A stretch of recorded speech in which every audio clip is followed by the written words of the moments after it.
They were Hollywood's most famous duo, but also its most rumored. From the unusual friendship between a powerful white artist and a bold black star, to the whispers about motivations, sexuality, and the hidden power within the Rat Pack, the gossip never stopped. Frank Sinatra was always silent, but just before he died, he said one single sentence, a sentence that left his loved ones speechless and made outsiders reconsider everything. It wasn't an apology, it wasn't a confession, it was an affirmation in a way that only Sinatra could.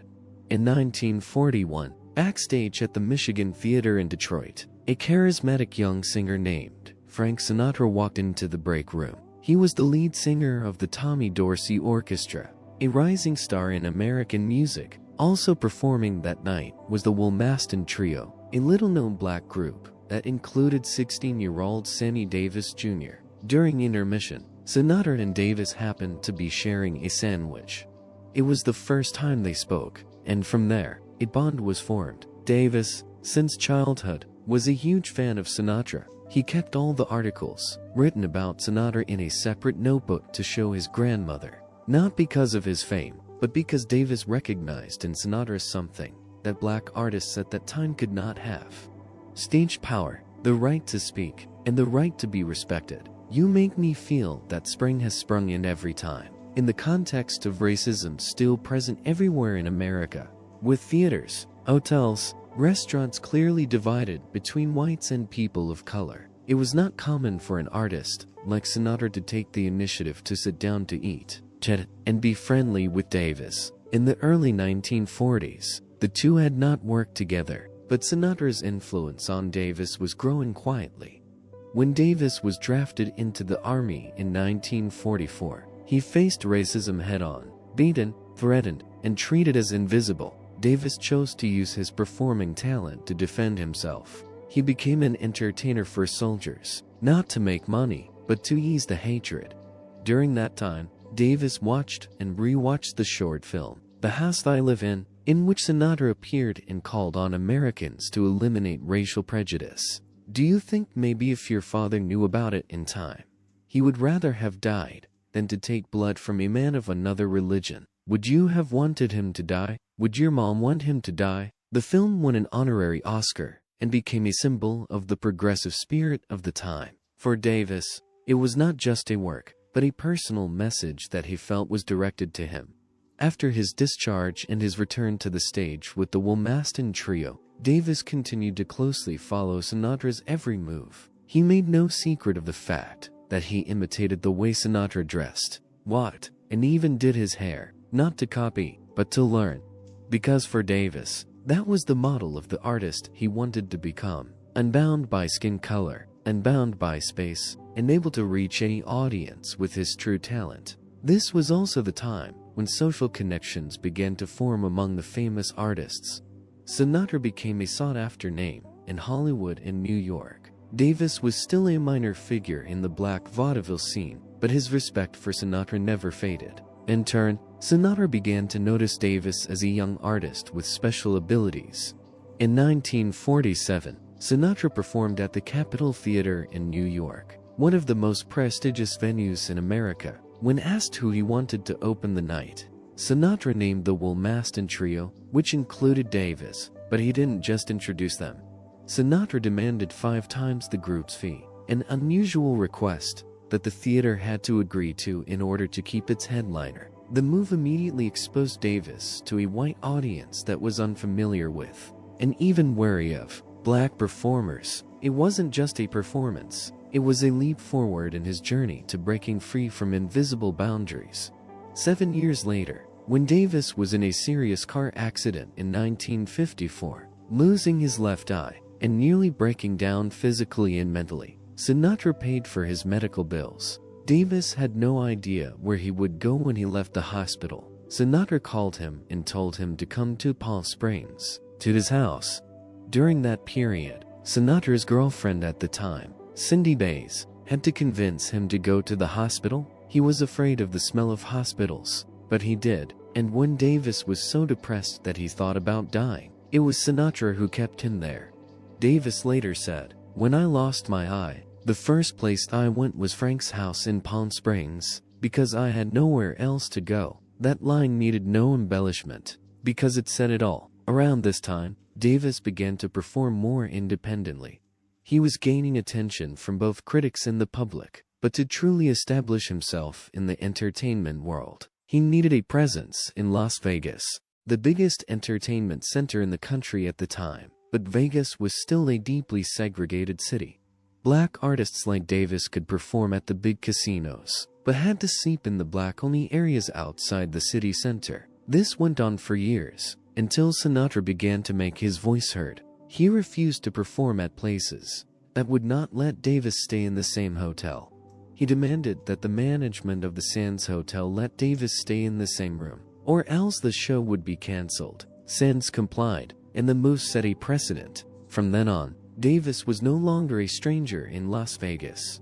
In 1958, Davis found himself at the center of controversy when he began dating white actress Kim Novak. The relationship was met with fierce opposition from the studio and the public, especially in states where interracial marriage was still prohibited. Some sources say that Sinatra stood up to protect Davis from pressure from Columbia Pictures, where Kim Novak was a star, and it is said that he spoke directly to the studio's head to calm the situation. While the extent of his involvement is not entirely clear, the fact that Davis was not locked out of Hollywood in the midst of the storm suggests that Sinatra's influence formed a strong protective circle. That same year, the Rat Pack was formed, a group of performers that included Sinatra, Davis, Dean Martin, Peter Lawford, and Joey Bishop. The group was originally called the Klan, but Davis objected to the association with the Ku Klux Klan. Sinatra agreed to change it to Rat Pack, but being the leader of the group, Sinatra always gave Davis space to express himself, although sometimes with jokes about his skin color or the way he spoke. Many people thought the Rat Pack used Davis as a badass to attract attention, but to long-term observers, Davis was never pushed aside. He was considered an integral part of the Rat Pack structure, and Sinatra created that position. There are also suggestions, but that Sinatra had a plan, that Davis' inclusion was not just a matter of friendship, but also a way to present himself as progressive and non-racist, and thereby gain the admiration of Hollywood's intellectual and left-wing elites. These theories are not entirely unreasonable, especially given Sinatra's later political moves, but if it was a ploy, it was one that Davis profited from, with opportunities, fame, and protection that few black artists of the time had. For more than a decade, Sinatra not only protected Davis from the glare of criticism, but also paved the way for him. It was not a promise, not a contract, but a series of concrete, consistent actions, backstage and on stage. And that was what made their friendship something more than just artist and patron. But the closeness between the two men began to create cracks, both outside and within the Rat Pack. The joke and apology lasted for months. During the Rat Pack's heyday, their Las Vegas shows were considered the epicenter of American entertainment culture. The group's members not only performed music, but also juggled humor and constantly joked, making the audience always feel like they were entering an intimate, unscripted party. Sammy Davis Jr., with his all-round performance ability, was the brightest factor on stage. But it was in that space that the imbalance between him and the other members began to be clearly revealed. Davis was often the butt of racial jokes. Sinatra and Dean Martin sometimes called him Smokey or made jokes about his skin color, his voice, even his physique. Under the stage lights, Davis laughed along, reacting as if it were part of the act. The audience roared. The press called it a no-holds-barred camaraderie.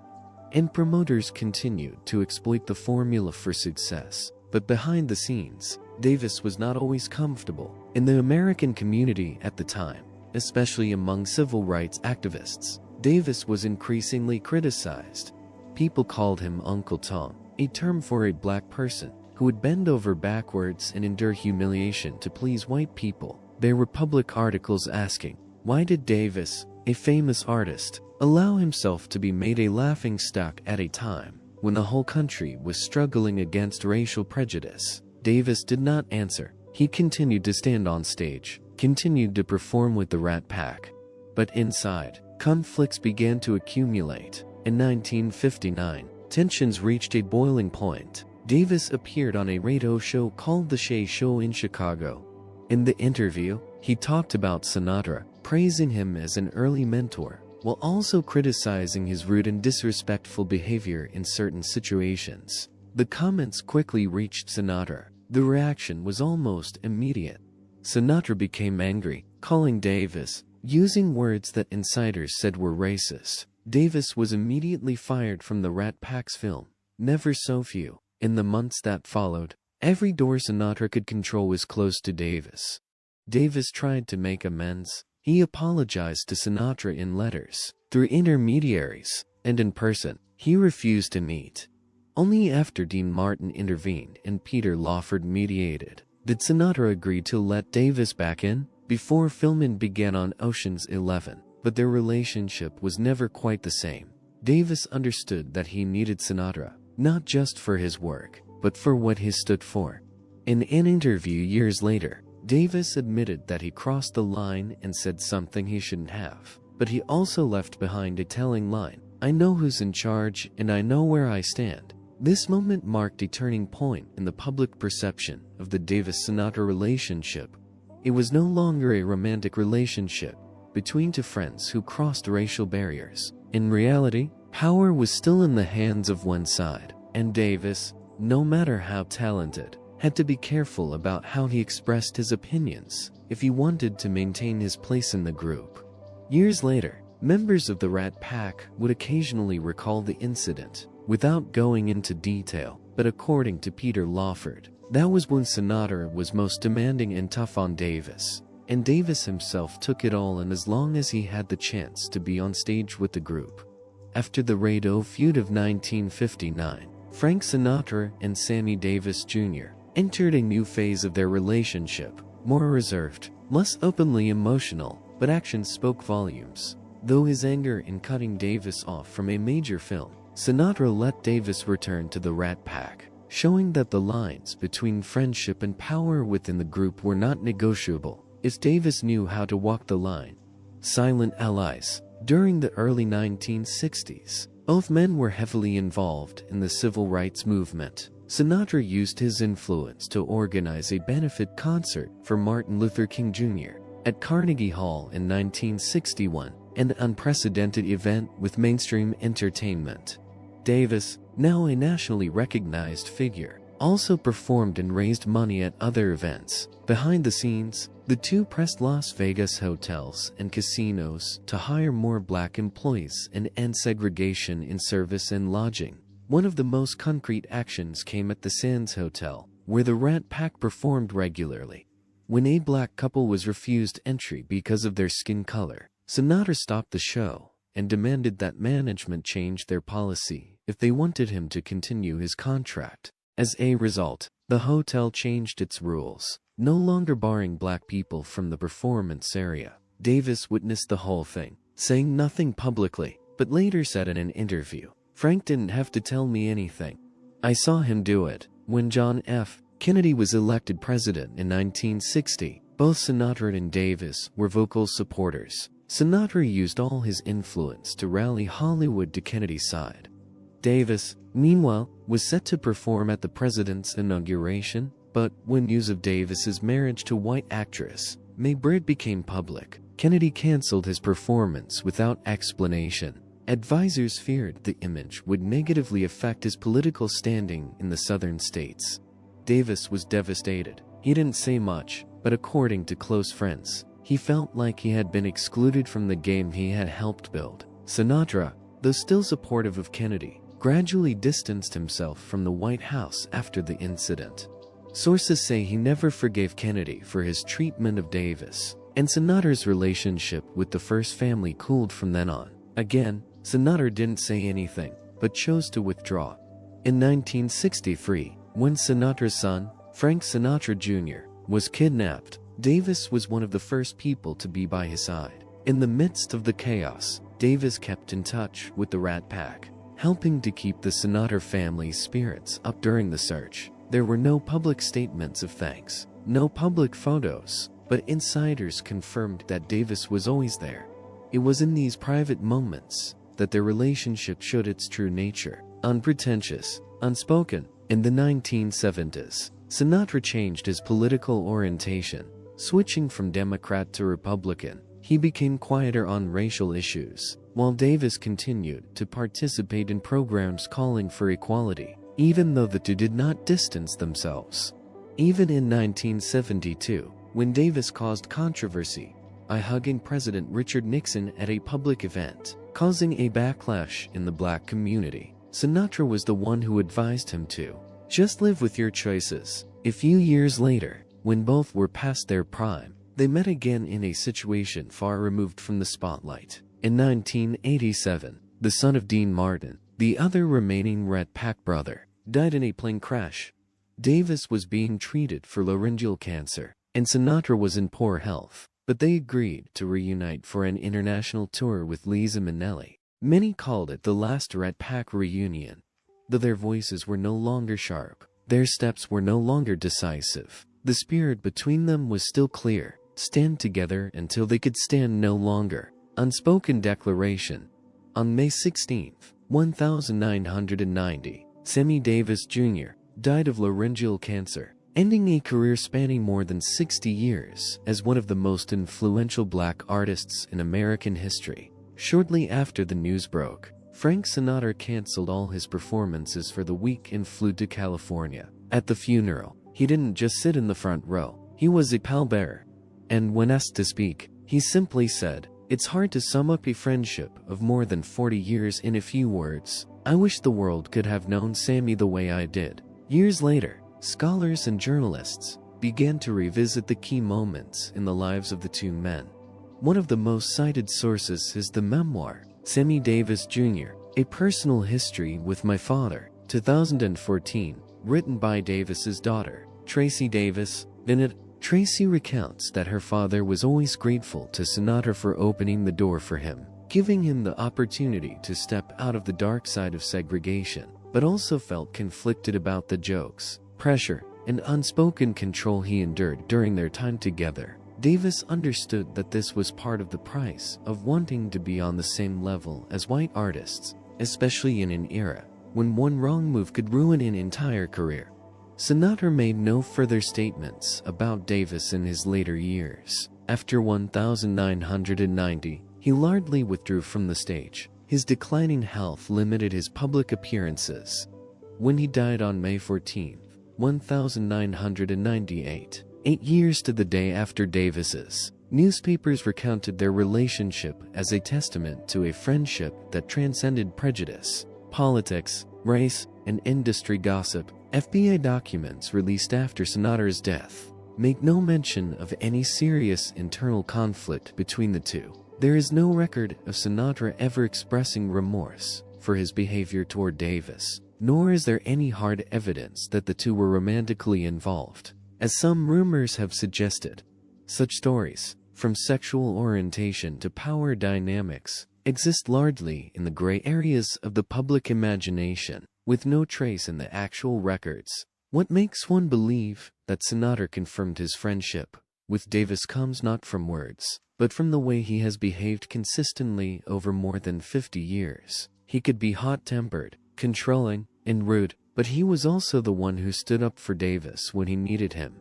He might not deny rumors, but he never left Davis alone when he was attacked. And while there were tense periods, the distance between them never lasted very long. The relationship between Frank Sinatra and Sammy Davis Jr. may never have been defined by a single statement, but that doesn't matter, because Sinatra's final words at Davis' funeral, "I wish the world had known Sammy the way I did," were his way of confirming that behind all that had been said, all that had been rumored, all that had been argued about, there was only one thing left: respect and true friendship. If you find what these two people went through memorable, feel free to leave a comment to share your thoughts. Like if you appreciate this kind of friendship, share to spread the story to more people, and subscribe to the channel so you don't miss out on meaningful behind-the-scenes journeys like this.